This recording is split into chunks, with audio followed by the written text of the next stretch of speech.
Egunon.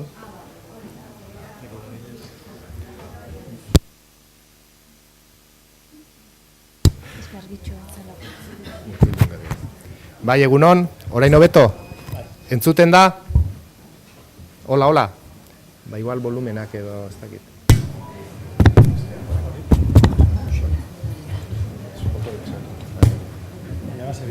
Bai, orain Norra dira kontrolatzen maila. Denok berdin egin dugu. Bai, orain hobeto? Entzuten duzue? Bale, ba, saiatuko gea, hola, ozen hitz egiten orduan.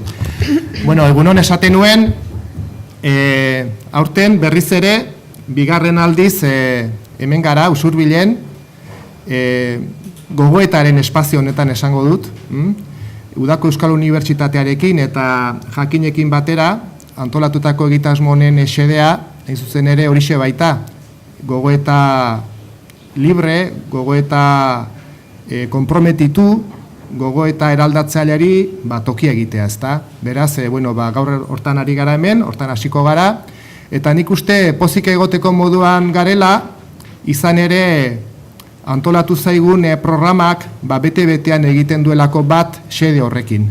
Beraz, ekingo diogu saioari, Utopia, 78-18, iruditeria berrien bila, du izenburu, abiatuko dugun saioak, eta zaintzaren utopia eta utopia sozioekologikoa izango dira aztergai nagusiak, nik uste aztergai iradokitzaileak eta erakargarriak direla benetan. Programaren aurkezpen testuan esaten da utopia ja ez dela iristezina den leku hura. Eta antzeko hitzak irakurri nizkion, orain dela gutxi Joserra Etxeberria adiskideari. Ezagutzen nauzueno pentsatuko duzue. Ari da orain ere Xabier, ura bere errotara ekartzen, eta bai, esan beharra daukat baietz, berariaz aipatu dela Joserra Etxeberria, izan ere, iruditzen zait Joserra dela utopia eta praktika soziala personifikatzen duen pertsona. Beraz, bide batez aprobetxatuko dut Joserra Etxeberriari besarkada bero bat bidaltzeko, oraindik erretiratu ez den adiskideari. Nere buruari galdetu izan diot nola irudikatuko nukeen herri honen, Usurbilen utopia edo utopiak. Eta aitortu behar dizuet zail gertatzen zaidala, errezago zait, seguru asko, distopia irudikatzea. Eta herri honen distopia edo distopia bat behintzat irudikatu behar banu, etortzen zaidan irudia da Kebeltzaren irudia, Kebeltza. Baina badakigu Kebeltzaren antonimoa edo aurkakoa ez dela berez ke zuria. Eta nik uste hortan dagoela koska. Ez dela bat ere erresa ditugun utopiei, ditugun ametsei forma eta itxura ematea. Baina, ia hemen gauden guztion artean, aditu eta bestelakoen artean, asmatzen dugun iruditeria berriak, asmatzen dugun baita ere, gure irisgarria diren helburu horiei nola heldu, nola iritsi borrokabide berriak, horiei danei forma ematen. Horixe dugu erronka, eta nik uste horretarako prest gaudela guztiok. Beraz, ongi etorri guztiok, eskerrik asko, Udako Euskal Unibertsitatea, eskerrik asko, jakin, gozamen hutsa da zuekin lan egitea, eskerrik asko aldez edo moldez jardunaldi hauetan parte hartuko duzuen guztioi, eta, hementxe zaudete zuen etxean, Usurbilen. Hasi aurretik, pare bat ohar esan edizkizuet, batetik, hotxe bertan sarreran dago Joxan Nartzeren omenezko erregistro liburua. Liburu hori abiatu genuen, liburu horren idazketa abiatu genuen orain dela hilabete egindako omenaldi batean, baina liburua irikita dago oraindik, eta nahi duzuenok, aukera daukazue, zuenetik nahi duzuena hor liburu horretan jartzeko. Eta bestetik, esan baita ere, gela hontatik aparte herri hontan gaudela, eta beraz gure nahi alitzatekela bai gaur eta bai bihar Usurbilen zehar ibiltzea, azkenean taldea osatzea, eta horretarako baditugula baita ere programaz aparteko saio batzuk, bereziki azpimarratuko nuke Ilunabarrean gauean, 10:00 badaola kontzertu bat, hor herriko plazan, ateri balitz herriko plazan kanpoan ingo litzateke, Joseba Irazoki izango dugu gure artean. Beraz, gonbidatuta zaudete, jardunaldi hauetan ez ezik, egunean zehar ere, herrian barrena ibiltzeko. Hementxe, aurkezpenak ez ditut egin, orain ingo ditut, oso ondo inguratuta nago, nire eskuinean dago Kepa Sarasola, UEUko zuzendaria, eta nire ezkerrean Lorea Agirre, Jakineko zuzendaria. Beraz, denbizi hitza emango diot Kepari, UEUko zuzendariari. Udako Euskal Unibertsitatearen partetik esan behar da, pospozik gaudela. Xabierrek esan du, eta guk ere bai. Azelako indarmetak eta ikastaro hauen inguruan. Eluyar, Usurbilgo, Jakin, Usurbilgo udala eta Udako Euskal Unibertsitatea. Usurbilgo udala, ikusten duzu ez, instalazio ederrak ematen dizkigun hau egiteko. Usurbilgo udala da Jose Anartzeren herria eta beste hainbat karpen esanguratsu egin dituzten personak, ez? Hemengoa dira, ondo ezagutzen dugu hori. Eta zer esanik ez, Jakin. Jakin, ni gauza gustatzen zaizkite ikustea interneten, baina gustatzen zaizkit ere fisikoki ikustea. Eta ikusten duzu Jakinek azken urtean egin duen produzioa.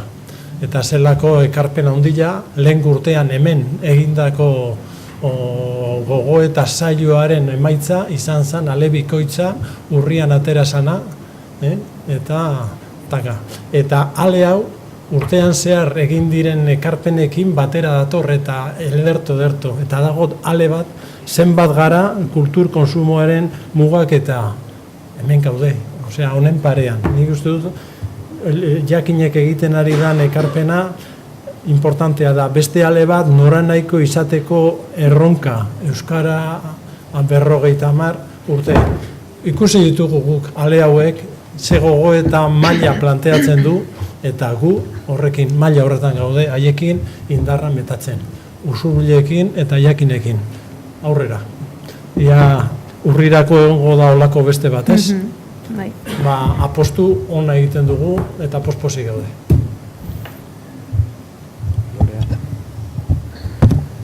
Eskerrik asko, Kepa, Jakin horiek agertzeatik, gu batzutan lotxaz agertzez ditugunak, zuke maira ekartzeatik, eta, etzion itzertua, bere iniziatibaz egin du. Eta eskerrik asko, Xabier, beti da plazer bat,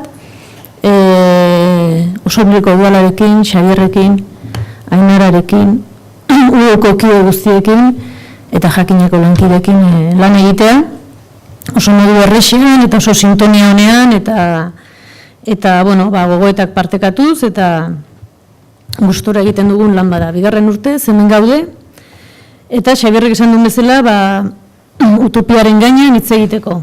Baina ez utopia, ez genuke nahi, ez dugu historia aztu nahi, baina ez genuke nahi begirada nostalgiko batean geratzea, kontrakoa. Ia guztion artean gai garen utopia zer den eta bereziki nola egikaritu daiteken eta ze baldintza behar dian horretarako nolabait elkarrekin konpartitzeko. Gaur goiz eta arratsalde izango da, saioa eta bihar goizez, orain goizean utopiaren alde diferenteak ikusiko ditugu, lehenengo Amaia Lasak egingo digu nolabait, 78ko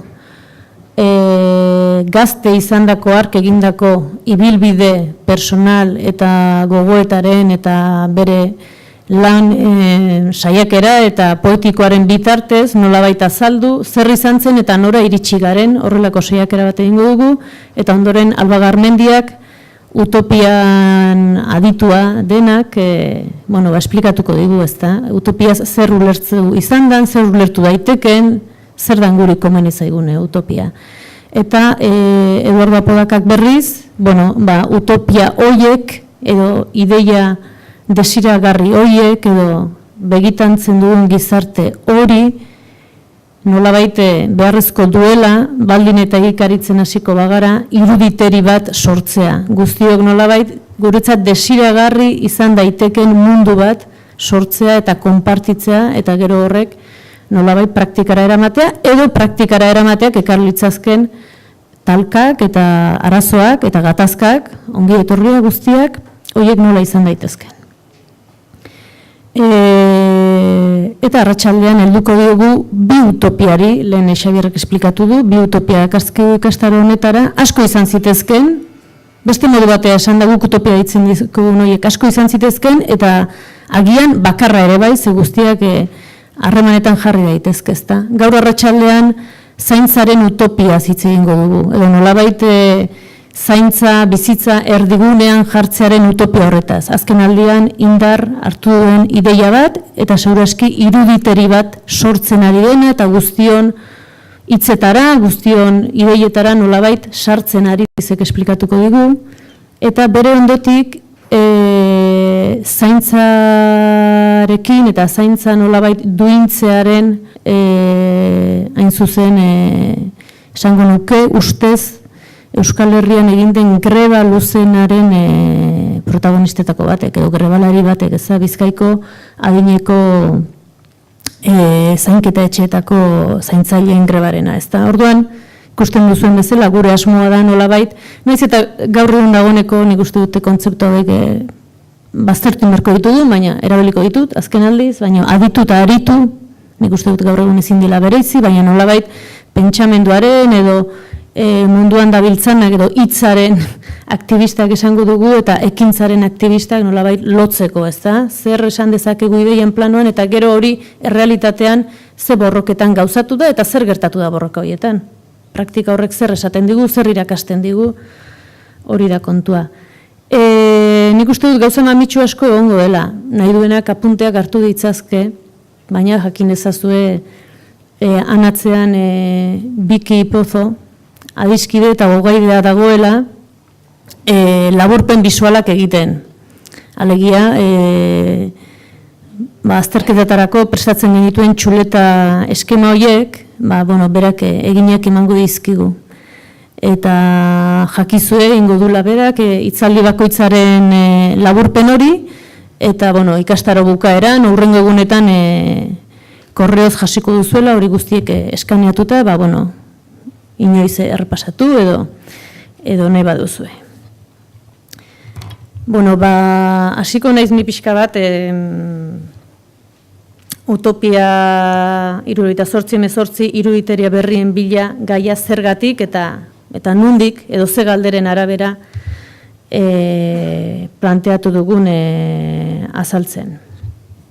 78a nolabait data mitiko bat bihurtu zaigu, eta bereziki maiatza eta bereziki Paris. Baina, seguraski etzen bakarrik maiatzean izan, seguraski etzen bakarrik 78an izan, eta seguraski etzen bakarrik Paris izan, Berlin izan zen, Praga izan zen, Mexiko izan zen, urte batzuk lehenago, beranduago gauza asko gertatu ziren, besteak beste beti gertatzen dira gauzak, naiz eta denboraren joanak eta begira perspektiba horrek batzuetan markatzen dituen, historiografiak markatzen dituen alako esango dugu aldaketa gune batzuk edo gauza berriak ekartzen dituen gune batzuk, ezta? Eta baita Euskal Herrian ere. Eta Euskal Herrian ere segurazki esan beharko genuke 78a adina hamarkada erabakigarri bat izan zela, bai aurretik eta bai ondoren. Eta Euskal Herrian ere nolabait iritsi zirela, iparralde, hegoalde, modu diferentean, segurazki, Parisen, Berlinen, Pragan, Mexikon planteatzen ari ziren aldarri berri batzuk, baina guk geure histori propio batean ere ari ginela, aldarri horiek gerora ekartzen edo geure aldarri propioekin ari ginela. Eta hor, aipatzeagatik eta guztiok dakizkigunak ikastole mugimendua, hamarkada batzu lehenago hasia, baina 78an erabat bizi dagoena, euskara batua eta helduen alfabetatzea, euskal kantagintza berriaren sorrera, parentesi artean Amaia Lasak orantxe esan dit, etxe honetan Zumeta bizi izan zela, eta kantagintzarekin batera, Oteiza eta Zumeta eta guzti horien gaur taldeak, eta nolabait iruditeri berri artistiko, baina ez artistiko bakarrik, baizik eta gizaki berri baten esperantza zuten mugimendu kulturalak, ezta? Literaturaren modernotzea, Txiardegirekin eta hortik aurrea beste askorekin, hizkuntzaren gaineko pentsamendu berri bat, sekularizazio prozesu ikaragarri bizkor bat, etaren armatzea, Burgosko epaiketa urte batzuk beranduago, langileen mobilizazio ugariak, beranduago edo hortxe 70-an Lemoizko zentral nuklearen aurkako borroka irauten duena 80ko hamarkadaraino, feminismo abertzalearen sorrera, lehen aldiz, bereziki iparraldean, hegoaldean ere bai, baina iparraldean modu indartsuago batean, hegoaldean frankismopean bizi ginelako, frankismoari lotu da errepresio garai ikaragarri bat alor guztietan, eta nolabait garai zahar baten amaiera eta berri baten sorreraren esperantzan zegoen herri bat zen gurea, ez? Baita ere beste leku batzuetan. Galdera litzateke orain esperantza horiekin zer gertatu dan, ezta? 78ko udaberri horri, jakinda zabalagoa dela, eta ez dela 78 justu, eta hori, baina utopia hitza lotze zaio zuzenean, ez da. Esan izan da, 78ko mugimendu horietan eta pentsamendu eta aktivismo horretan, utopiari zentzu berri bat eman zitzaiola, ez? Ez zela ordura arte pentsatze zen utopia lortu ezin den gauza hori, baizik eta utopia egunero egiten den zerbait da, edo utopia nolabait kritikoa eta askatzailea eta eraikitzailea izan behartzela nolabait aldarrikatu zen garaia izan zela, ez? Eta neurri batean urratsak ere eman ziren horren inguruan. Beraz, hori da, utopiaia da ez da izango iristezina zen leku ura.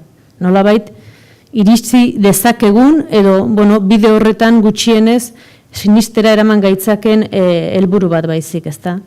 Eta zentzu horretan, bada hor, agian utopiaren pentsamendu honetan idea garrantzitsu bat izan ditekena, eta da, posible denaren zentzua zabaltzen dela, eraldatzen dela eta hausten dela. Eta hori da iruditeria berri basortzea alegia, zer da posible.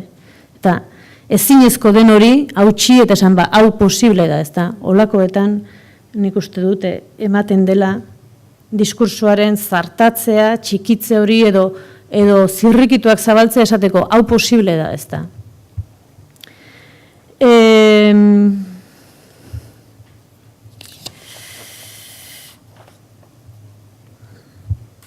Utopia aipatuta, eta Xabierrek aipatu du distopia, beti eskutik joan dira, ez da, distopiak. Eta uste dute, gaur egun utopiak, distopiak eta retrotopiak nolabait elkarrekin bizi ditugun kontuak direla, nolabait jartzen garenean pentsatzen zer eguneroko, zer biharko eta zer gizarte egin nahi dugun, ez da?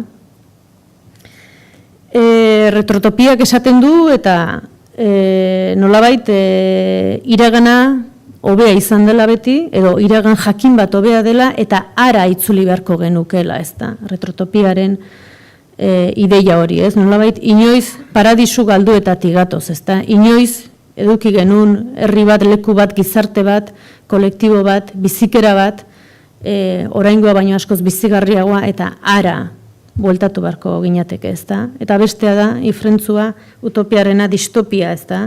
Alegia, etorkizuneko edozein leku imaginatzen dugula, eta hau da egunero orainain modan ditugun telesailek esaten digutena, etorkizuneko edozein leku imaginatzen dugula, gaur egunekoa baino asko okerragoa da, izango da.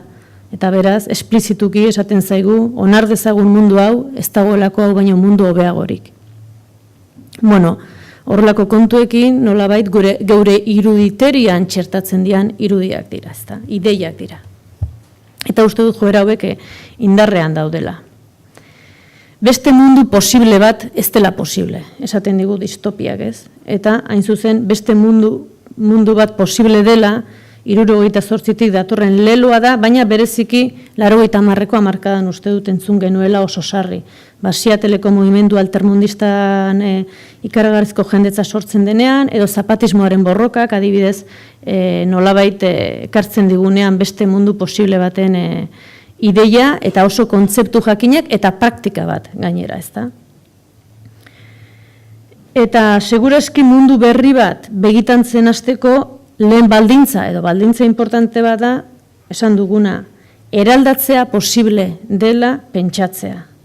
Diskurtsoa eta ekintza pitzatu daitezkela pentsatzea. Disrupzioak sartu daitezkela. Beste modu batez pentsatu dezakegula. Bai? Honek segurazki eskatzen du, imaginazio handia beste leku batean jarri, eta hitz batekin nolabait puskatzea. Eta hitz hori litzateke, nik uste dut azken 30 urteetan behin eta berriz entzun dugun hitz bat, eta da kontsentsua. Dena kontsentsuz egin behar da, dena kontsentsuatu behar da, ez da. Eta kontsentsuak ikusi dugu maiz betoa dela, ez da, edo zentsura dela. Alegia, kontsentsua ez dela desberdinen arteko adostasuna, baizik eta indar gehien duen haren adostasuna edo adostasun ezarria, ez da. Orduan, kontsentsua hausteak edo kontsentsuan ditugun ideia asko eta ukiezin bihurtu ditugunak seguraski ukitzen eta berpentsatzen hasteko ausardia izan beharko genuke.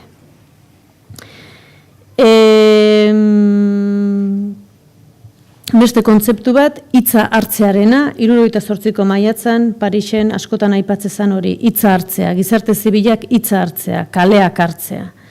Eta hitzak hartuta, nolabait, hori ez, nolabait errepresentatu behartzena edo izan behartzena edo jakin behartzena edo esan behartzena hori hautsi eta beste zerbait esateko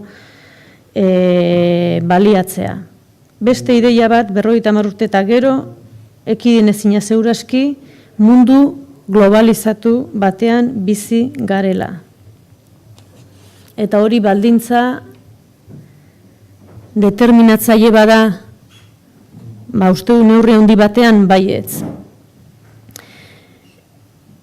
Eta neurri batean gainera globalizazio horrek edo gaur ezagutzen dugun globalizazio nagusiak esaten digu globalizazioa kapitalismoari lotuta behar duela izan. Ez dakit imaginatu dezakegun globalizazio bat kapitalismoari loturik egongo ez dena. Globalizatuko dena beste zerbait izango dena eta ezain beste injustizia edo diruaren indarkeria edo eskubide eza edo miseria, gerra, krudeltasuna, pobretasuna, bai, nola baite. Hori dena beste zerbait globalizatuko den mundu bate posible da. Beste puntu bat interesgarria iruditzezat, jardunaldi hauetan erantzuteko, nola transmititu dezakegun, izan duten esperientzia politikoa garai berri hauetara. Garai berri hauek zaildia definitzen, besteak beste, segurazki globalizazioaren garai hauetan, bizitzaren aldaerak ezagit asko edo gutxi diren, oso antzera biziko gara denok, baina baitere aldaera diferenteak leku eta une berean gertatzen direlako. Orduan, ni batzutan esaten dut oso gizarte despolitizatuan bizi gara, belaunaldi despolitizatu bat dator. Eta aldiz hurrengo egunean esan dezaket kontrakoa ez belaunaldi berria oso politizatua dago, ezta. Baina, hor uste dut badagoela, pentsatu beharko genuela, nola transmititu esperientzia politikoa. Geurea, besteena, eta hori nola iragan bestei, nolabait, erabil dezaten, ukatu dezaten, deuseztu dezaten, aberastu dezaten, baina segi dezaten horretan. Boltanski soziologoak esaten du, ideia bezala, interesgarria iruditzezat, kapitalismoaren espiritu berria hitz egiten duenean, 78ko maiatzak ekarri zituela iruditeriara hainbat ideia, ez? Eta horietako bat zela, Eta uste dut gaur egun oso txertatu egon litekela, baina aldaera makurrenean behar bada, alduntzea edo emantzipazioa 78an proposatzen zela sormenaren bidetik, bai? Alegia, imaginazioa boterera esatezan hori, eta sormenaren bidetik norberaren bizitza kolektiboak sortu, bersortu, eta nolabait, proposamen artistiko-politiko baten zeran, ezta? Eta hor sartzen ziren, bizimodu eta bizikeren aniztasuna onartzea eta malgutasuna aldarrikatzea, ezta? Eta nolabait, Boltanskik esaten du, 50 urte geroago, hain zuzen, bizimodu eta bizikeren aniztasuna eta malgutasuna kapitalismoak bere egin ditu balio hoiek guk uste iraultzaileak zirenak eta bazirenak, baina gaur egun bihurtu direla azken finean neoliberalismoak indar hartzeko iruditeriaren ideia batzuk, ezta.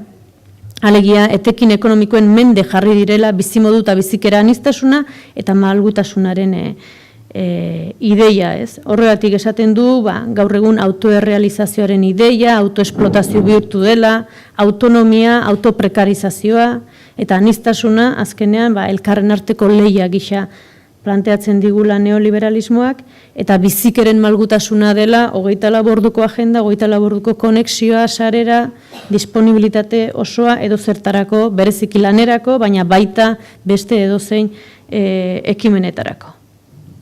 Alegia, merkatuak dena jaten duela, ezta? Eta dena diruaren, biolentziaren menpe jartzen duela. Bueno, txeren marrazkiakin elastikoak egiten dituen bezala merkatuak eta saldu, lenguasteko albistea da, H&M, erropa dendak ikusiko zenuten, atentzioa mantzian, etaren logotipo duen t-shirtak egiteko goizegi otezen edo, pentsatzen jarria omen dago.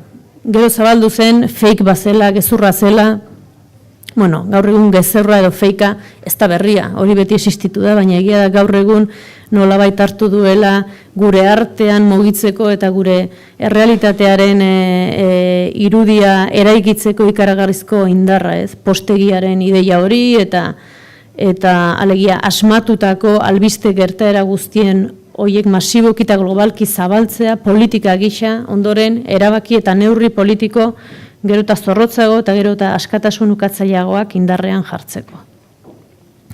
Beste ideia bada jasangarritasuna dagoeneko ez dela jasangarria. Eta nik hau Xabier Erdiri entzun nion, nuen dela urte asko, esatezun, krisi humanitario eta krisi ekologiko batean gaude, eta amildegiragoaz txaranga batekin dantzan.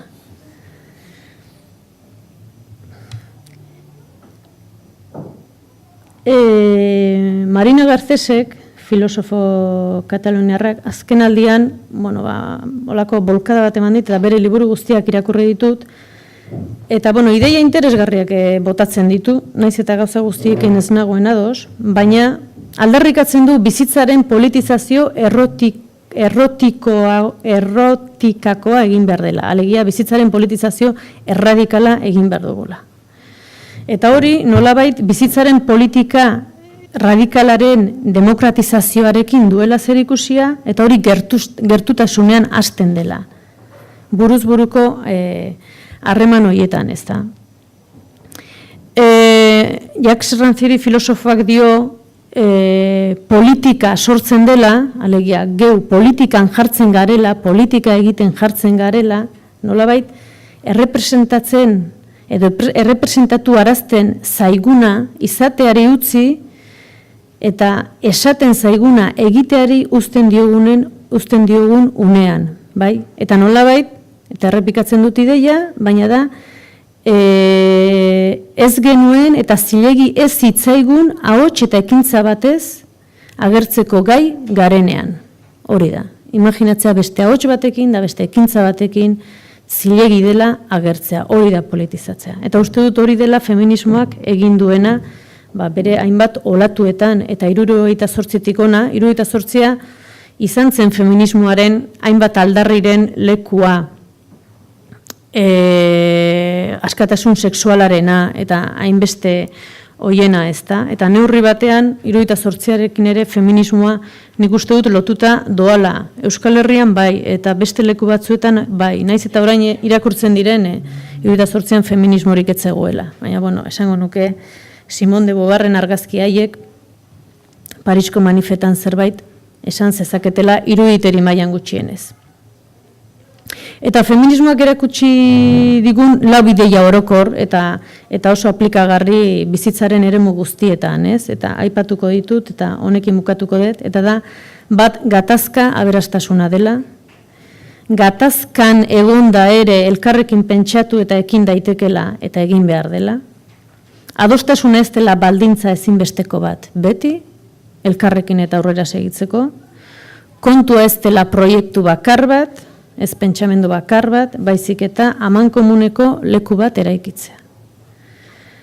Anistasuna diferentzien bilduma folklorizatuen eskaparate bat, baino zerbait gehiago dela, eta zerbait gehiago horretan anistasuna eskubide eta justizia sozialeko kontua dela. Parte hartzea baino, edo parte hartzearekin batera, implikazioa dela garrantzitsua, eta adostasuna baino konplizitatea lantzea dela eraginkorragoa. Bueno, ideia hauek eta hauek sortu ditzazketen galderek, hauek nik nituenak, ia aldez edo moldez guztion artean erantzun edo pentsatu edo gutxienez partekatzen ditugun. Eta beraz, ja ikastaroa bere horretan hasiko dugu, eta gure lehenengo hizlaria, Amaia Lasa. Bueno, eskerrik asko zuei.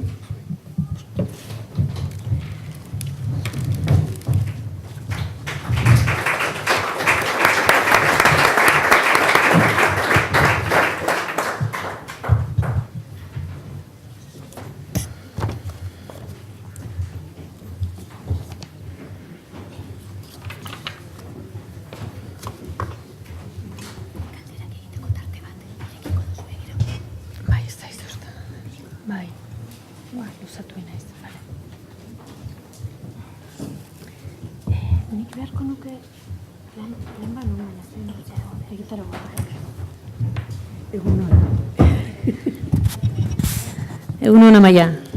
Egunon. Oi, ama.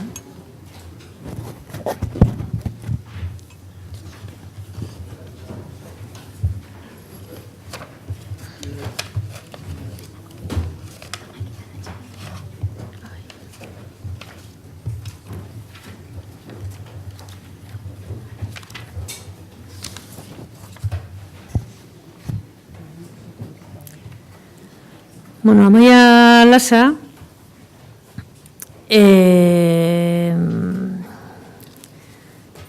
Getaiarra, 58an sortua, alegia 78an, 20 urte zituena, bereziki poeta bezala ezagutu dugu, baina beste ekimen eta aktivismo askotan ibili izan da.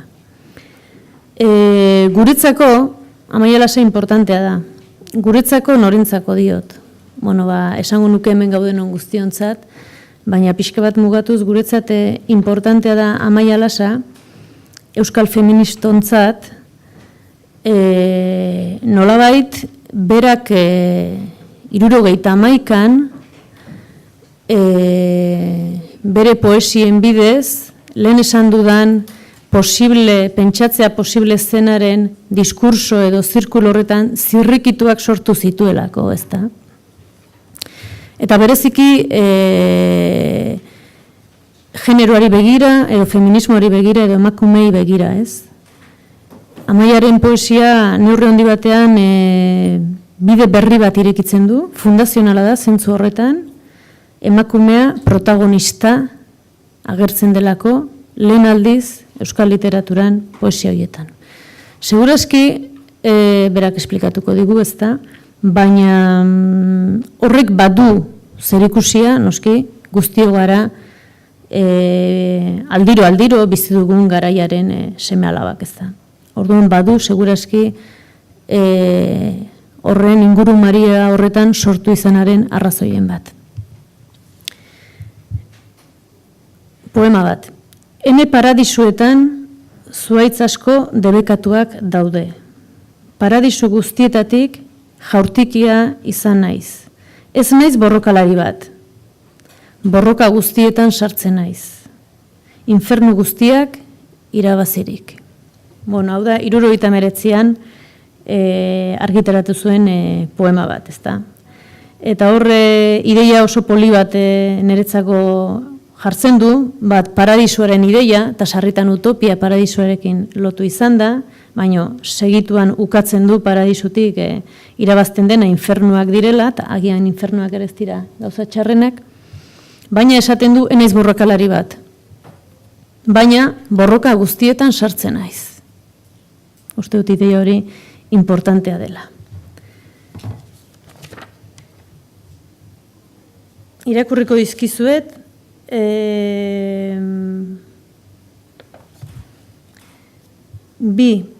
beste bi poema, guretzako fundazionalak, Amaiarenak,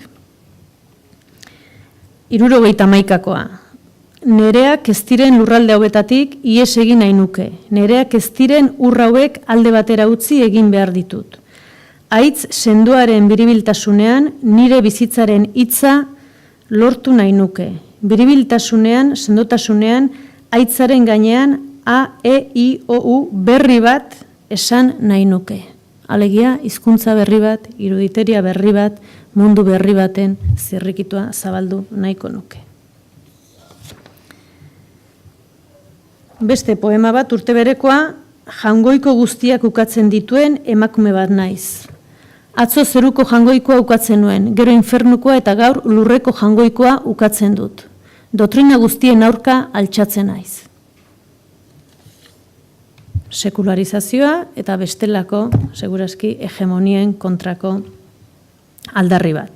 Eta azken poema, interesgarria baita ere guretzat, honela dio, ez emakume, ez ama, ez eme, ezin izanik. Itzal tantolak sapaiaren ertz hartan jarraitzen zuen, beste ertz bat behar zuen, baina beldurtuta beti bere ertzean jarraitzen zuen. Itzal tantolak beti ertz hartan ezin handiturik, ezin zabaldurik, argia ezin sorturik jarraitzen zuen. Ez emakume, ez ama, ez eme, ezin izanik. Bueno, guretzako poema importanteak, eta uste dut, zera bat, arnasgune bat, zabaldu zutenak. Bueno, Amaia, egun hon. Zer da zuretzat utopia? Utopia, orain dela 100 urte den gauza berbera, existitzen ez den leku batera joatea, iristea. Eta ez dago utopia bakar bat, utopia asko daude, gizartea oso komplexua delako. Bai, hola. Bai, guain hobeto? Bueno, gizartea oso komplexua delako, eta orduan aldatu behar ditugun gauza asko daudelako. Hori da utopia niretzako. Zuke zure poemetan askotan aipatzen duzu paradisua. Bai. Badu harremanik utopia paradisuakin, izan du, hasiera batean gero agian aldatu da? Noski, zer idei? ni beti pentsatzen dut gauza bat, eta da, gure gizartea teknologikoki hartuta amestu etzuen zea dela, eta asko amestu zuen, ez? Amestu duen gizarte badela, ez? Teknikoki hitz eginez. Eta sentidu horretan, ez da hala gertatu edo oraindikan gizon, emakume, osea, gizarte emakumen arteko harremanetan, ez? Orduan, hori da geratzen zaigun erronka.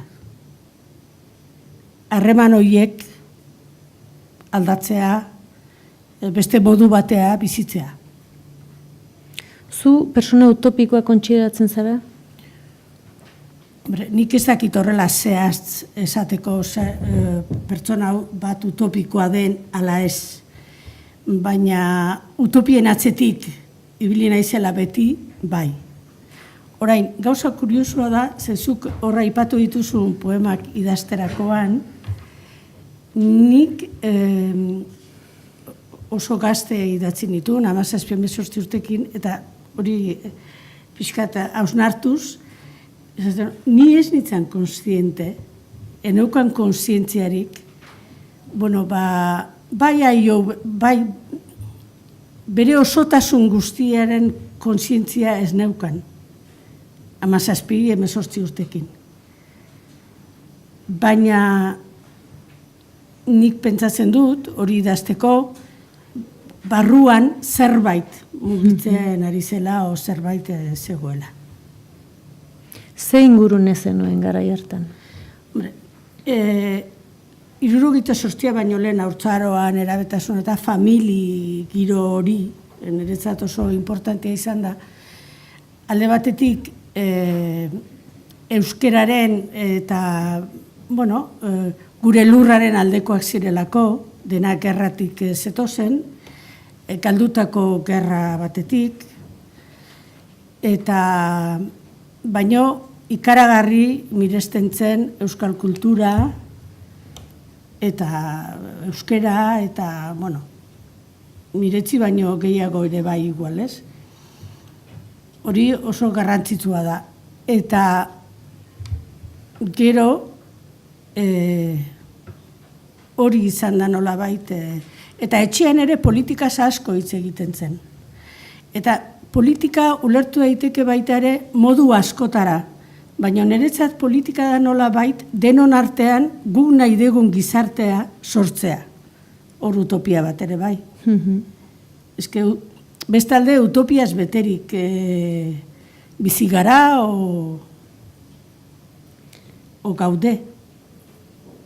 Eta gero gazteagotan, 18 urte, edo 17rekin, zeruko argiaren bueltan, eta... 77an izan zen, ez dakit nork esan da, ni zeruko argiara, Donostira etorri nintzen nik zehara, ikasketak egitera. Bai, magisteritza ikastera. Bai, eta batxilerra ere bai. Aurrena monjakin interna, eta kanporatean itzenean, hori, disparate bat bezala. Alakoa zen errepresio, pertsonala, ni beti esaten dut guk bizitu dugula erlijio terrorista bat.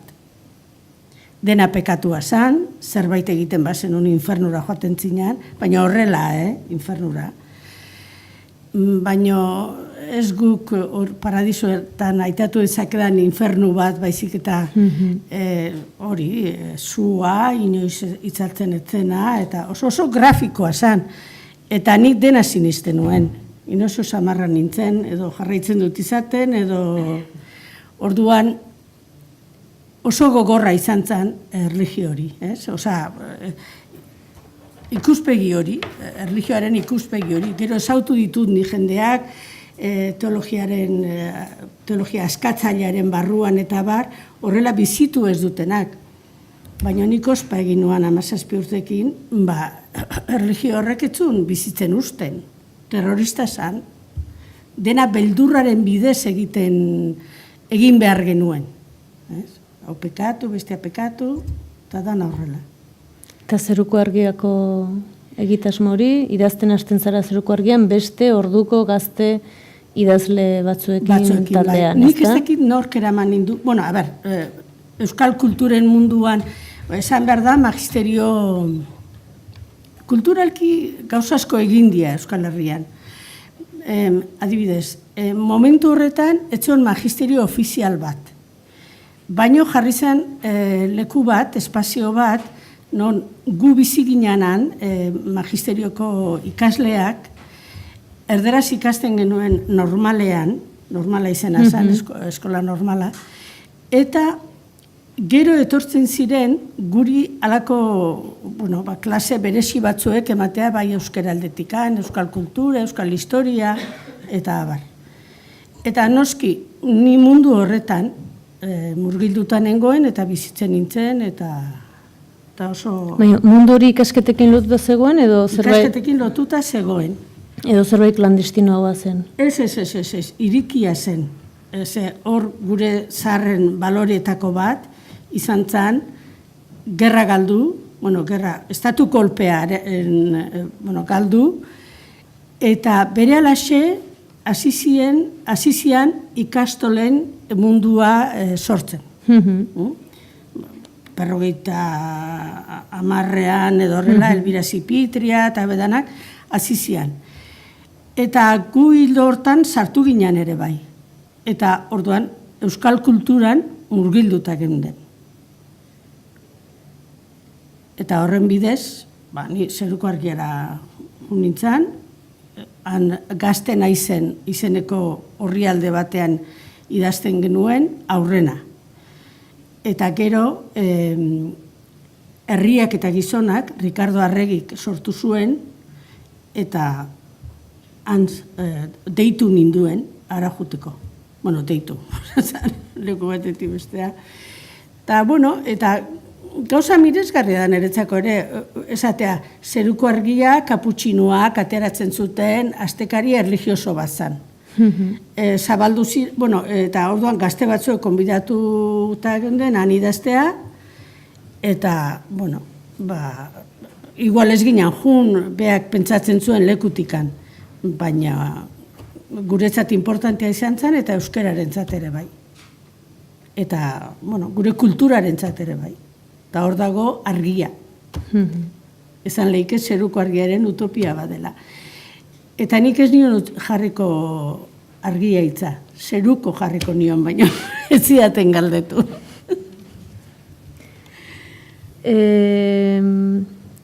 Parisko 78ko maiatza ez da. Horren berri, nola izan zenuten frankismo garaian iristezan, etzan iristen, iparraldera joate zineten? Bai, gu Zeruko Argiakin egiten genuen gauza bat, 800 peseta jasotzen genitu nilean, denontzako, ez? Eta beti juten ginean iparraldea. Nik beti sentitu dut gure iparrarekin, hau da, Lapurtarrak eta hoidanakin, zea hundia, lotura hundia. Eta elkartzen ginen, hori baino leheno etxian, Radio Paris egonean, entzuten genuen labegeri, eta nolabait iparraldeko kulturen berri genekigun. Eta orduan, eta gero, Zeruko Argiarekin, hilero elkartzen ginean bertako idazleekin. Eta esan behar da, gero, pentsatzen, eta garai hartan, Euskal ikasleen joera, gazteen joera, Parise jutia zen. Eta ikasle pila bat zeuden, han, Parisen ikasten. Oteizak esaten zuen. Hau, umen erderaz esaten zuen. Este es un país de niños. Todos están estudiando. Hola esaten zuen. Eta baina juntzian, eta, ni ez nintzen, Parisa ju nahi nun, baina Anaia Mikel Suitzan zegoen. Orduan beak esan zidan, Paris gogorra izango zela, bakarrik egoteko eta juteko Friburgora, horrela junitzen. Baina, esan behar da hori, Euskal ikasle pila bat zegoela Parisen. Eta enteratu, harreman handia egonda beti. Eta gaina Paris guretzako zen, ez dut pentsatzen gauza bera denik iparraldeko jendearen txat. Haientzat guretzat Madrid den bezala izango da. Baina guretzat Parisan, dana, paradisu pusketa bat. Eta eragin izan zituzten, Paristik edo Berlinetik edo zetozen albiste horiek nola baite? Ni neu pertsonalki esan berdet, bigarren anaia, Xabier Nidana mutila ditut anaiak, aizpik ez daukat, baina ura Frantzia, azteko aita ama esilatu zian Frantzira. Gero anaiak han ikasten zuen.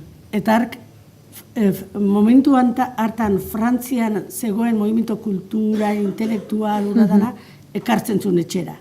Eta guk, uradana jan, goze ikaragarriarekin. Ze Frankoren garaian, nola esango zut, oso kulturalki eta sentido guztietan, oso mundu pobre batean murgilduta geunden. Zapaltzailea, bai, baino pobrea ere bai. Gogoratzen naiz, guk magisterion filosofia ikasten genuen. Orduan ere monjeta junitzen, lehen da biziko urtea egin nun monjetan. Eta eskolastikatik ez ginen pasa, nola da Santo Tomas de Aquino. Hortik aurrea, ez zuen ezer resistitzen. Eta orduan, horrekin esan da dizut, oso pobrea zela dena. Zer egiten genuen zeruko herrian ere? Gehieno frantzesa nola bait genekiun. Eta dizionariok hortzeuden, eta akup de dizioner, frantzesak esaten duen bezala, irakurtzen genituen bertako errebistak, eta horren bidez, noski maiatzaren 78 zuzenean izan gabe ere, baino informazioa geneukagun oso hurbilekua. Eta gainera hemen, Euskal Herrian, telebista frantzesa ikusten zen. Eta orduan, momentu horretan, oso irikiak zeuden gero asko espabilatu dira bitartekari gizeak, komunikabideak, baina momentu horretan oso irikia zen. Itxi zuen zeituan, ni gogoratzen dut zea bat, ja 78ko maiatza bukatzear zegonean, De Gaullen mitin bat, o De Gaullen hitzaldi bat entzutea junginan, lagun baten etxera, Donostiara, eta, tipua oso irikia zen, baina burges irikia zen, eta konturatu zenean bide zabalarrek noa eraman zitekeen, orduan dana isten, eta telebistako programa beak ere ikaragarri aldatu zian, horrekin gogoratzen nahi. Bienango gerra, garai hartan, bizirik, zutan zegoena, irratian entzuten genuen. Bienkon ez dakinoa junda, irabazi du, Jotximinek ez dakize. Gero, ni gogoratzen naiz, Irakeko lehenengo gerra guk, sortu zutenean, eta erasoa, hori dena txi-txi-txia egon zen, ez dakinean ez zertaz enteratu ere. CNN bakarri juntzan. Zorionez, gero egon dira zenbait periodista. Ezin due nahi duen guztia egin poderean daudenak. Ezin duetena tapatu eta estali. Lortuko duen momento batean. Baina zenbat periodista ausarta eta zeakin akordatzen naiz momentu honetan, hola, parentesis bezala, Chelsea Marnin. Horiek puskatu dute hori dana. Baina, gure garaian, 78, 70, eta beranduago ere bai, hori oso irikita zegoen. Beak ere igual etxean konturatzen. Mila Belaxe konturatu zen. Konturatu bezain laizter ikaragarri aldatu zen. Ordu hartako Parisetik aparte edo Euskal Herriaren neurri batean edo leku batzuetan edo ekimen batzuetan bere gizarte behar bada frankismo peko errepresio horretan eta nolabait gris edo normalizatu edo ze horretan, baina hor bada zegoen eraldaketa eta borroka eta zera ikaragarri bat, ez? Nola gogoratzen duzu hor, gauza asko gertatu zian, hasi jartzeatik, 60tik, 70 ikaragarrizko gauza mordo bat gertatu zian, kulturalki, politikoki, errepresioan. Euskeraren batasuna azpimarratuko nuke, zein importantea izan zen.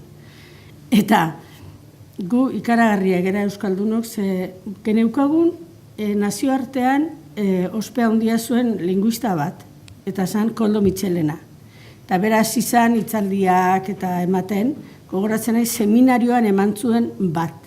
Eta han nolabait jarri zitu, Aita Bilasante zen momentu horretan Euskaltzaindiko zuzendaria. Zuzendaria izaten da, bestekin nola. Eta arkem zantzion Koldo Mitxelenari, eta baita ere beste jesuita Altunak ere miresten zuen, bazakien zeintzen Mitxelena, eta ari enkargua eman zioten, euskararen batasuna beharrezkoa da, eta hori izan zen erronka importante bat, eta lortu dugun utopia bat zen. Nik gero Mitxelenari entzun nion esaten batasuna egina zegoela. Gauzatu zela. Kontrako jende pilo bat.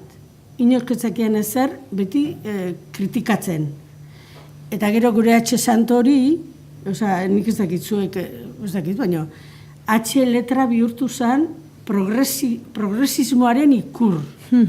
Eta Mitxelenak esplikatzen zuen, berak hartzen, beha beti esaten zuen, Bilbo euskalduna izan balitz, Bilboko hizkuntza hartuko genuke. Hizkuntza modernoa, euskera modernoa izango zelako. Baina ez dago, eta orduan, hartu zuen lapurtera pusketa bat, pusketa nik esaten dut, baina oinarritu zen lapurtera literarioan, Gipuzkoerare oso importantea zan, gero bizkaitarrak esaten dute, eta guria ez du hartu, baina ez da galdu bizkaitarra, zorionez. Gauza bada gaina euskara batua, eta bestia dira euskalkiak ere bai, ez? Hortan, seminarioan emantzun hitzaldi bat, niretzat maizu, gaina bizia zen, oso bizia. Eta esan zuen, baina zuek, tangen den irakasle, idazle, daukazue azkenengo hitza. Porque azken finean, hiztunak, erabiltzen duenak, egiten du hizkuntza. Hori gogoratzen dut, batuaren garrantzi bezala, ez? Gero ikastolen mugimendua, horrek murgildu ginduen euskal kulturan, oso zenbat, gure historia, geografia, orain, gobernu espainolak eta ben aldaketa egiten dituztenian hezkuntza mailan, bildur ikaragarria eukitzen du, guk ideologizatuko ote dugun hezkuntza, ez? Eta beak baino gehiago, inork ez. Ze gu, nik ikasitako historia eta pila bat gainea, izan zen, rekonkista. Ez dakit nola esaten den euskeraz. Rekonkista. Orduan, moruak botain behartzian, horko ikurra zen erregina katolika hori, eta denbora guztian, Espainia, eta ez ginen beste inor resistitzen, guk ez ginekiun ezer Euskal Herriari buruz. Etxean ikasitakoa, eta hori beldurrakin ikasitakoa. Ze, gerraren beldurra hortzeon barruan. Orduan, ikastolen bitartez, sartu ginen poliki-poliki gure... Eta, anekdota txiki bat, inspektoriak etortzen zian, aurrena, bakizu etxetan egiten ziala klaseak, ez da? Eta orduan gela batean zeuden, eta inspektoriak etortzen zian, eta ume guztiak izkutatu egiten zian. Ni lagunak ditut, ni baino gazteagoak hori egiten zutenak. Eta gero batian, inspektoria etorri zen, ni Lasarteko ikastolan nengoen, eta tardarka, nahi bildurra ematen dira inspektore guztiak. Eta orduan esan zian, pero hablan ustedes de Euskadi, no, esan nionik. Eta mapa bat zegoen, eta esan nion, no, pues solo decimos que vivimos aquí unos vascos, orduan nion marra bat, Euskal Herriti Barcelonaino. Bai goitik eta bai beti. No, de aquí eta bat txikillo. Baina alako beldurra geneukagun, inspektori eta... Eta gaina, ilegala ginen, ikastolak danak. Gero poliki legalizatzen juntzian, baina ilegala ginen. Ez geunden Frankoren legen barruan. Zorionez. Gogoratzen duzu Txabi Etxeberritaren hilketa? Bai, oso ondo. Nola izan zen, ze Bai. kolpe ekarri zuen edo... nola bizi izan zenuten, zer gertatu zen hor, zerbait aldatu zen, zerbait, ez dakit, importantea Bueno, bakizu gertatu zen. Txabi eta Sarrasketa Donostian zeudela. Eta guk ezagutzen genuen, bueno, ez ginakiun, baginakiun da ez ginakiun. Bados. Eta orduan, Txabi izan zen, esaten zuena, bueno, beste pauso bat eman behartzala, eta, bueno, bere teoriak, osan, eta burruka armatuan sartu behar zirela. Neri momentu hortan ere gogoratzen naiz, halako zea bat intziala, baino, ni ez nengoen barruan eta horrek aurrera jarraituzun. Eta gero gogoratzen naiz, hiltzuenia, bueno, beak aurrena pardinez akatuzun, gero haien atzetik juntzian, eta Txabi suertatu zen hilda. Eta Sarrasketak igezintzun, baina gero harrapatu egin zuten. Eta ni gogoratzen detena da, Jose Etxebarrieta etorri zala beranaiaren gorpuaren bila. Eta Donostiko, portuan ginen. Eta elbarria zen, polio eman zion Parisen zegoela ikasten, eta orduan beak komentatu zuen, hemen joa poeta bat, hemen ez nigatik, elbarritu bat eta existenzialista bat, nigatik. Eta horrela etorri zen bila. Eragina, denok ezagutu dugu gero hori nola jundan ze gogorra izan dan borroka armatu hori, eta oraindikan bukatu da erabat, baina hor daude presoak. Hezkuntza aipatu duzu, ikasi zenuen hezkuntza, magisteritza ikasi zenuen, eta hor ere nolabait eraldaketaren edo utopiaren bide bat heldu zenion, erabaki zenuenean Nikaragua orduan sandinismoa gobernua hartu zuenean, Bai. nolabait beste hezkuntza mota bat, beste gizarte bat lortzeko hezkuntza baten utopia horren atzetik, edo, ez? Bueno, esan behar da, ikastolen mugimendua ja izan zela, erabat, indarrean zegoen heziketa edo hezkuntzaren beste alde batean.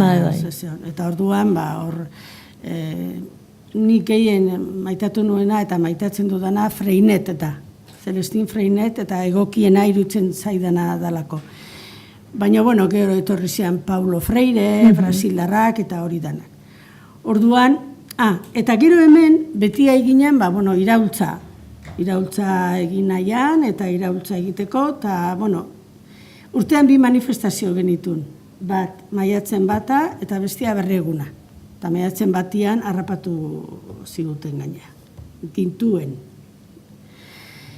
Eta, bueno, ez erretzan berezirik gertatu, Melito Manzanaz zegoen, eta gogoratzen naiz irungo bat juntzala, eta berarekin aizala elkarrizketan dezan, si vuelves, te parto el alma, zantzion. Nik entzun nuen hori, hanengoela ere bai. Bueno, hezkuntza ikuspegi berri horrekin, eta beti, nola esango izut, utopia edo gizartea eraldatzeko amets horrekin, enteratu nintzen nik Nikaraguan izan zela, iraultza bat. Hori izan zen 1979an, eta ni nintzen urtebete beranduago. Baina nolabait ezagutzera, ikustera, ikastera zertzen iraultza bat. 3 urte egin genituen, batez ere, analaba izan nuen, eta iparraldeko mostru hori gobernua, ez jendea. Ze jende asko etortzen zen estatu batuetarra, laguntzea, eta bar. Gogoratzen naiz, eraso arriskua egontzen egun batean, etorri ziren kristau munduko apaiz eta monja batzuk, galtzamotxetan eta, ni flipatzen, ez? Eta errezatzera etorri ziren mugara eraso gertatu ez zedin. Zugarezko presioa egintzen. Baina, esan behar da, Reaganek mercenario pila bat ordaindu zuela, eta barruan izugarrizko gerra eta izugarrizko izugarrizkoak egiten zitula. Adibidez, iparraldeko mugan, Honduresekin zegoen mugan, baserritarrak bertako nekazariak hartu eta akatu. Eta orduan, niretzat beti esango dut, oso garrantzitsua izan zela iraultza hori ezagutzea. Ze, iraultza bera utopia balin bada, beste iraultza bat sortzen da. Eta da, gizartea sakonki eraldatzearena. Gauzatzea iraultzaren printzipioak edo. Eta ni beti esatetet, bihotzez eskertzen dietela Nikaraguako jendeari, beak egin zuten burruka, beak izan zituzten ben eriotzak, hori ezagutzeko posibilitatea emateagatik. Niretzat privilegio bat izan zen. Eta beti detaile bat gogoratzen dut, eta da, nazioarte mailan ezagutzen genitu nazioarte mailan, baina ikusi, iritsi Nikaraguara, eta ikusi podere hartuta gero, alako borruka egin da gero, Carterri deitu behar esan ziren, Carterren azken egunak zian, haizu guk zorra patuko dugu, kanpoko zorra patuko dugu. Bestela, segituan zuen erasoa. Naizta Carter demagur Reagan baino biunago izan. Ez dugu izango bia hotxarragoa baino, biunago zan. Eta ni txundituta gelditu nintzen, non dago independentzia, hau herri independiente bada, eta kontuak eman behar dizko goikoari. Iparrekoari esan nahi dut. Iparreko gobernuari. Eta antze ikasi zenun, eta zer egin zenun? Nik klaseak eman nituen. Ezautu nun monja oso jator bat, iraultzan parte bizi-bizi hartuzuna, eta gainera, esaten zuen, etorri zen Estatu Batuetako apaiz bat, eta esaten zuen, Eliza persegitua zegoela Nikaraguan. Eta gezur galanta. Ni monja horrekin junitzen,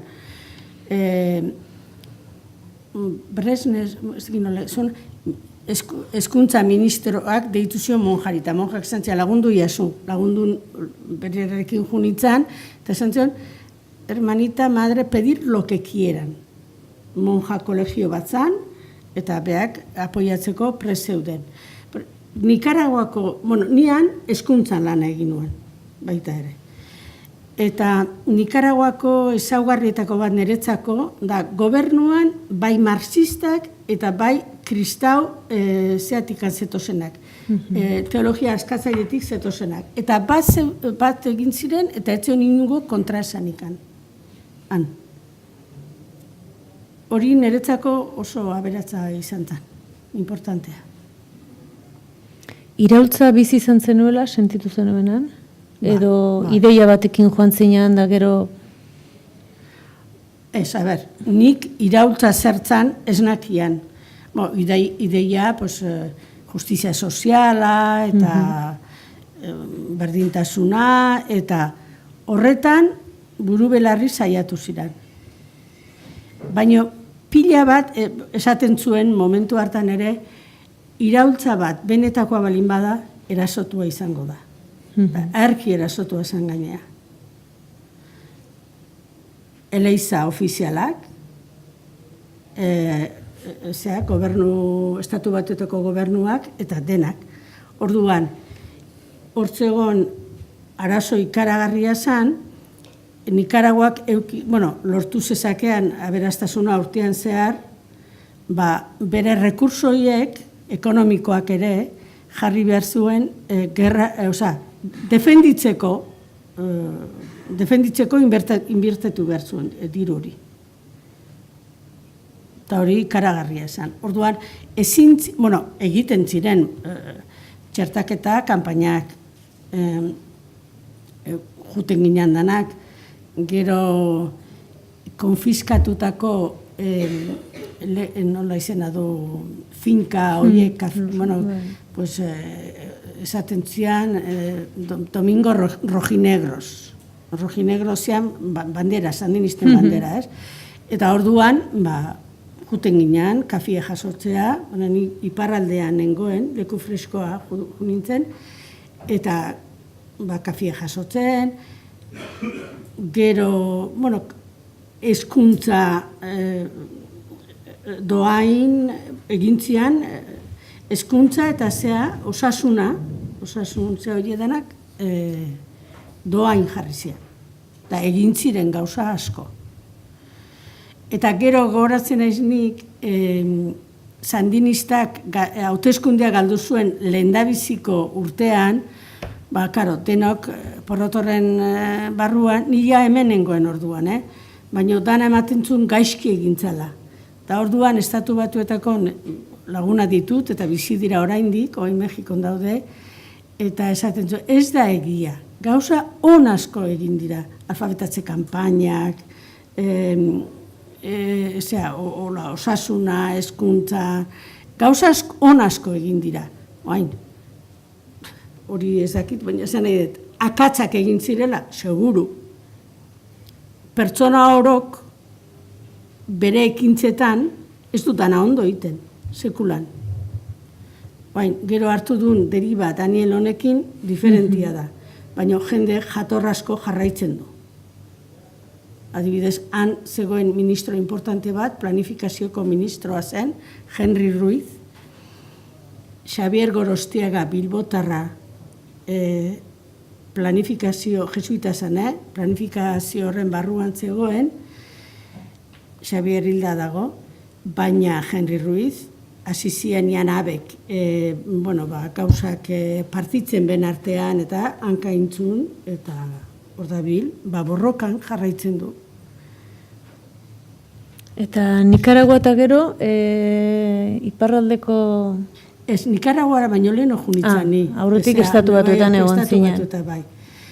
Niretzat oso interesgarria izan zen nazio hori ezagutzea.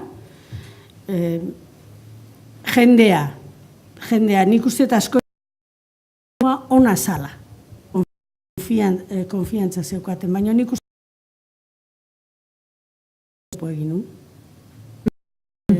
Luther King, haren Malcolmekin, informazio leporatzen ziren, alderdi komunistekoa zen, eta leporatzen zion polizi zuri bat hiltzea. Momentu honetan, badago ere, periodista da bera, mumia du izena. Eta horreire gauza bera, da nahi. Leporatzen die, beti, polizi zuri bat hiltzea. Horretara amatza, 30 urte. Beste bat badago, Asata Sakur, arki gezitea lortu zuen. Kubara. Eta Kuban dago.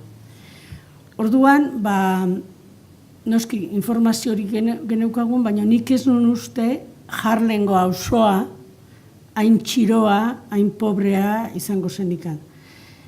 Eta hori da. Oain esan didate, eraikuntza pila bat egin dituztela, eta oso ondo dagoela. Baina lehen ere, leku oso ederra zan. Baina, hipismoa, ematen du hemen, errebelatzen dana, eta gero galtzen balin badezu, hor bai izartzen zela benetako infernu batean. Zergatik? Nik usten dut, zigortua zarelako. Nolabait aprobetxatzen dute, altxaintzea, oain, lehen baino gehiago zapalduko zaitut. Eta beti etortzen zait, Haitiren irudia. Ze, Frantziako iraultzan, Haiti, iritsi zen Haitira iraultza hori. Eta Jakobino beltzak deitzen ziren.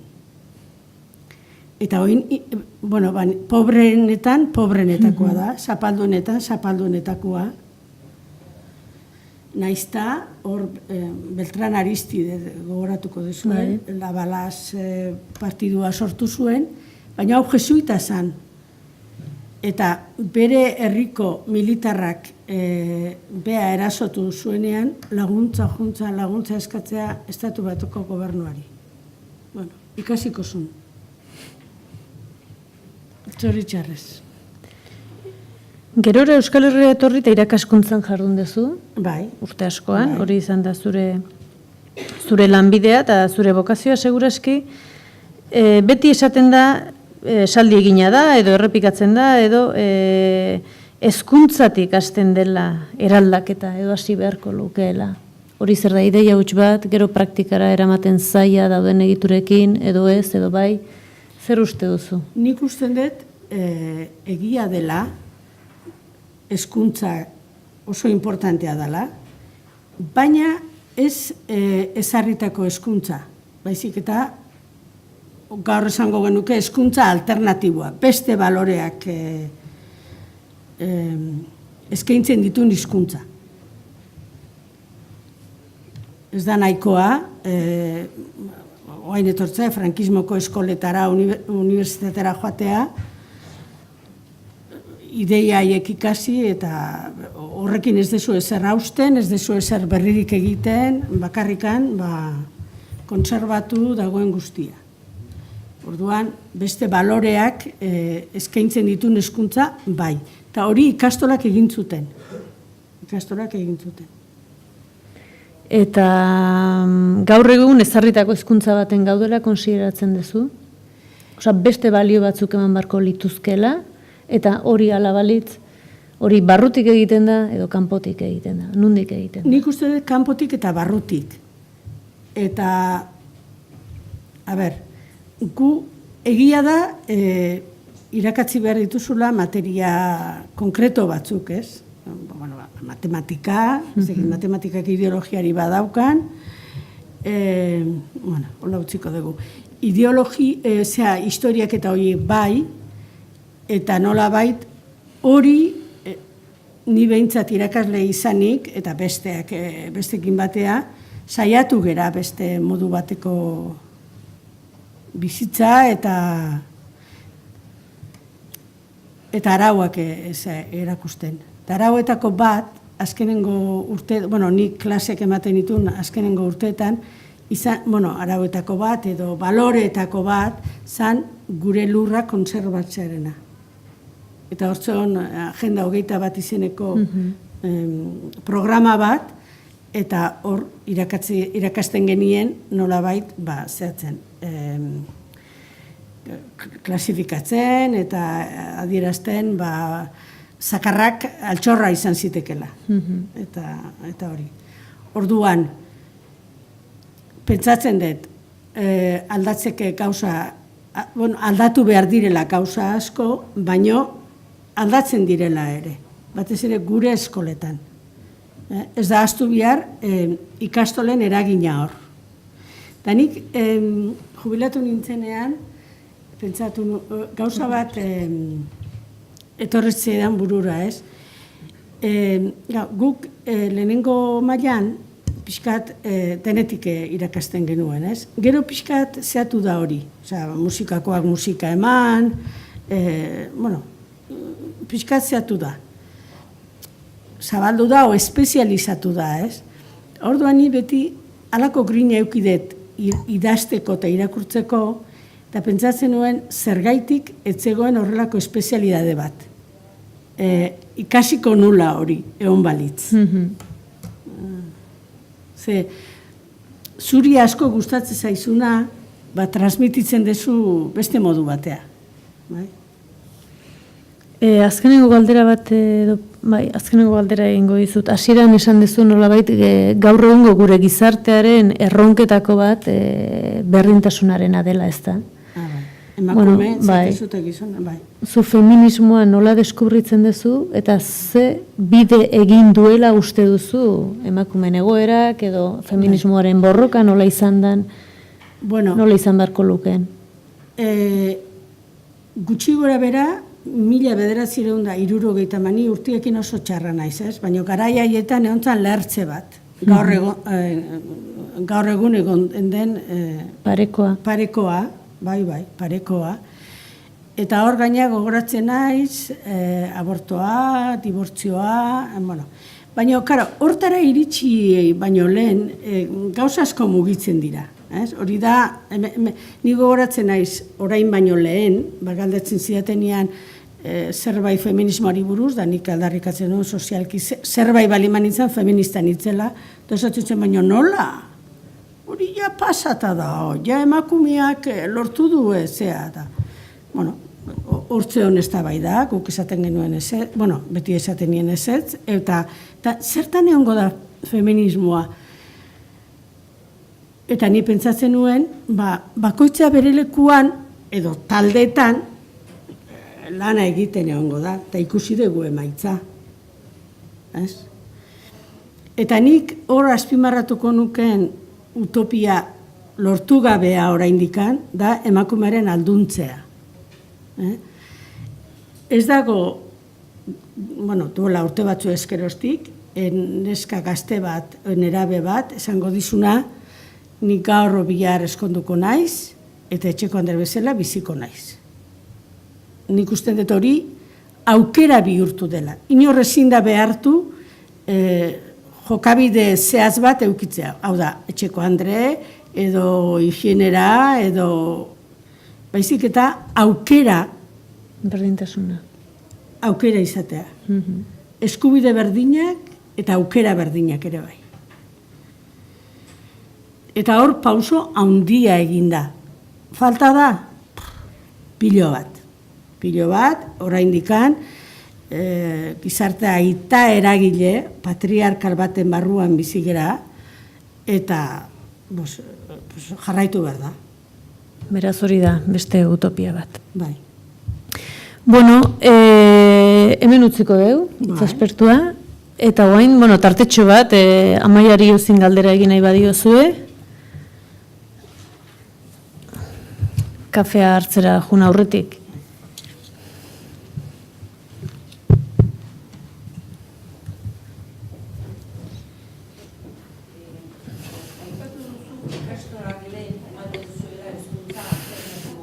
Bueno, alternatibo hitza nolabait esateko. Bai. Bestelako bat. Bai. Bai, alege ikastolak lehen ematen zuela edo bideratu edo hezkuntza alternatiboa. Bai. Hezkuntza alternatiboa. Beste baloreak zituen hezkuntza bat. Bai, eta hori lehengo kontua da? Ez dut uste. Ez dut uste. Ze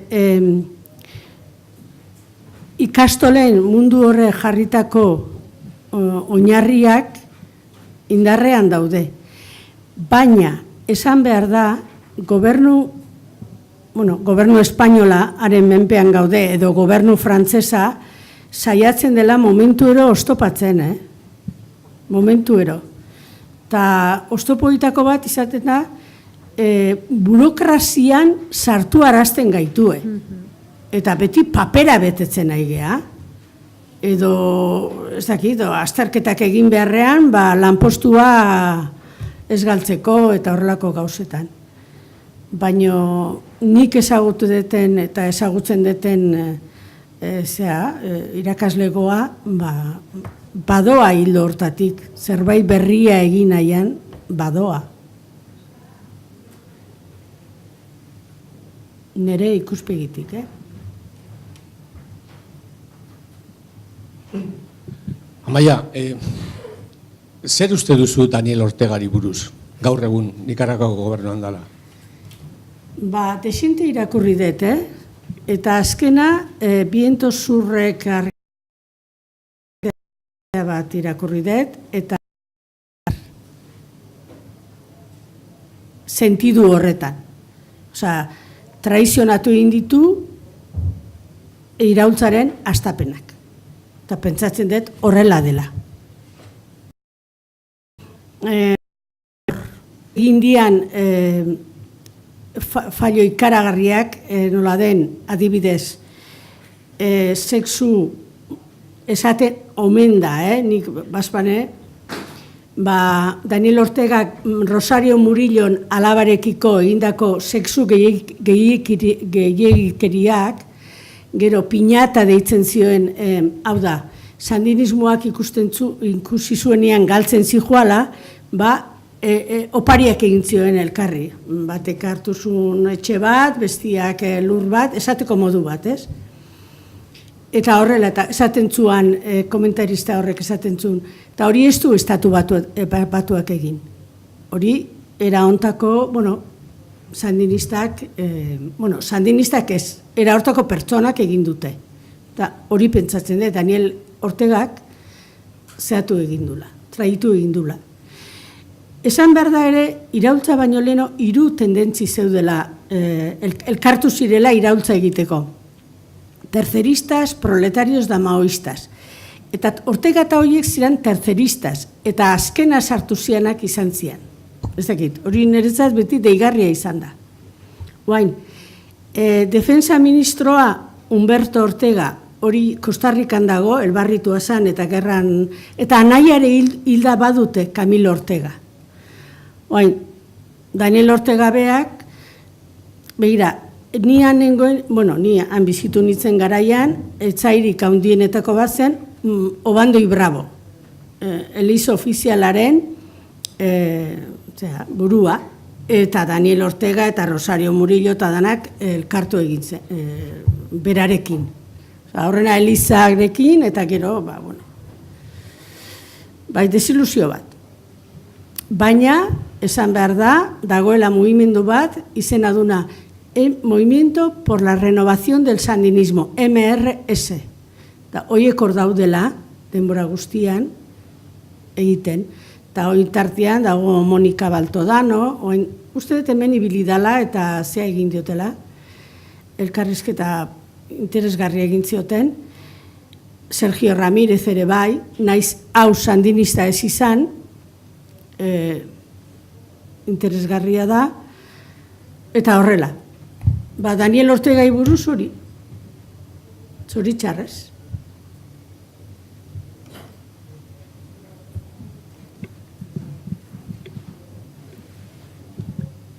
Bai, nik galdera baino komentarioa.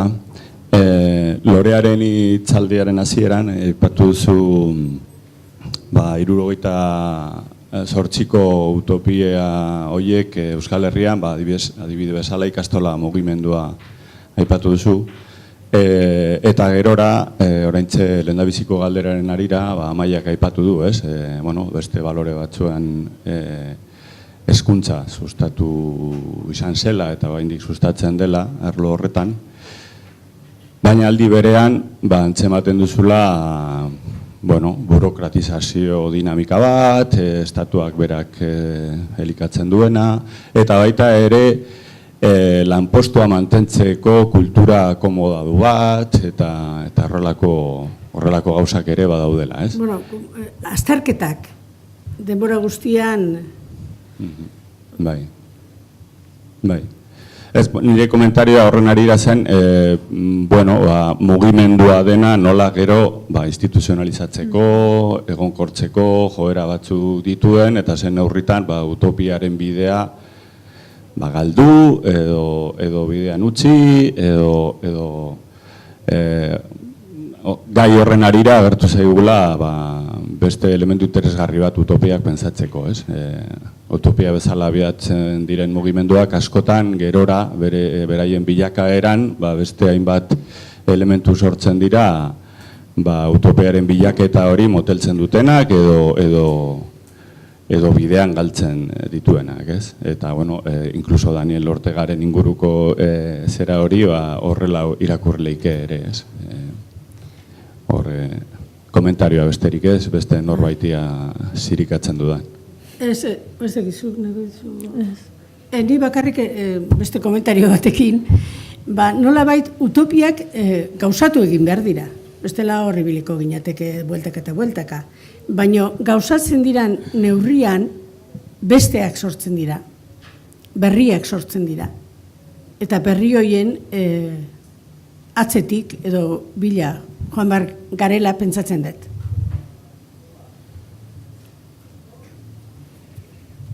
Hor, Anatolio Franzen, utopiari buruz esaldi oso politek esan dira, eta, Anatole Franzek esaten du, 20. gizaldeko frantses idazle batek, utopia sistema bat sortu behar dela, bai. Eta orduan, utopia oinarri bezala hartu, etorkizuna eraikitzeko. Baina eraikita daukasunean hori jani gehitzen dut. Eraikita daukasunean beste bat sortuko da. Adibidez, sandinistek iraultza egin zutenean utopia bat lortu zuten. Baina gero gelditzen dira, eraldatzeko, gizarte hori eraldatzeko hainbat eta hainbat utopia. Ni zerbait esatetik, uste dut, puntu hori interesante dela. Mugimendu bezala sortzen den zerbait, erakundetzen danean zer gertatzen den, ez? Beldin edozein mailatako eta edozein eremutako lekuetan, ez da? Nola azkenean egiturak, edo egiturek, edo sistemak, edo nolabait duen kapazitatea gauzak bere neurrira ekartzekoa, edo begirada sistemikoak batzutan aipatzen duen metafora hori, ez? Sistemikoa da eta pieza bat eraldatzen duzu, baina sistema daka gaitasuna krakakra egiteko eta zerbait aldatuta berriro funtzionamentu berean egoteko. Uste hori interesgarria dela pentsatzea zer gertatzen zaigun, ez da? Eta ikastolenekin, nik ideatxo bat zen ikastolako umea naiz, eta nik eukinun hezkuntza, eta nire semeak eukiduna, nire askoz askatzaia gozola dudarik ez dauket. Askoz arau gutxiago, askoz libreagoa, askoz konparazioik ez dago proiektu berean. Nik uste gauza batzuk aldatu diala edo. Hor dago ez, nola mantentzen dan hori. Nola remantzen gean, erakundetzen gean aldiro. Ez geha erakundetu behar, zenbat erakundetu, nola mantendu, nola oreka horiek, baina pentsatzete horrengo hitzaldietan eta aipatuko dala puntu hori. Orain kafe ordua da, eta behian tabernan ez da, tabernan daukagu guretzako prest. Txalo bat.